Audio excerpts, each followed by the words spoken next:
బాపట్ల పట్టణంలోని భావనారాయణ స్వామి దేవాలయాన్ని శ్రీ శ్రీ శ్రీ కంచి కామకోటి పీఠాధీశ్వరులు శ్రీ శంకర విజయేంద్ర సరస్వతి మహాస్వామి సందర్శించారు. స్వామీజీతో పాటు వైసీపీ మాజీ ఎమ్మెల్యే కోన రఘుపతి కూడా కార్యక్రమంలో పాల్గొన్నారు. 100 ఏళ్లు పూర్తి చేసిన బాపట్ల అగ్రహారంలోని శివాలయం వేడుకలకు వచ్చిన సందర్భంలో దేవాలయ అర్చకులు స్వామీజీని పూర్ణకుంభంతో ఘనంగా స్వాగతించారు.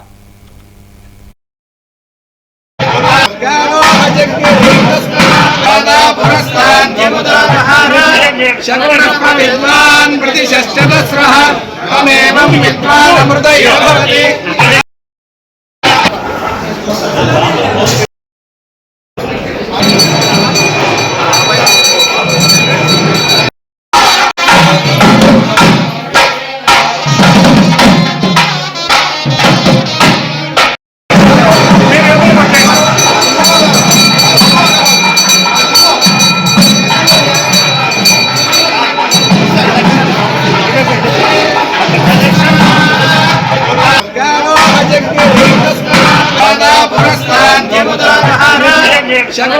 విద్వాన్ ప్రతిశస్త్రస్రః తమేవం విద్వాన్ అమృతయో భవతి.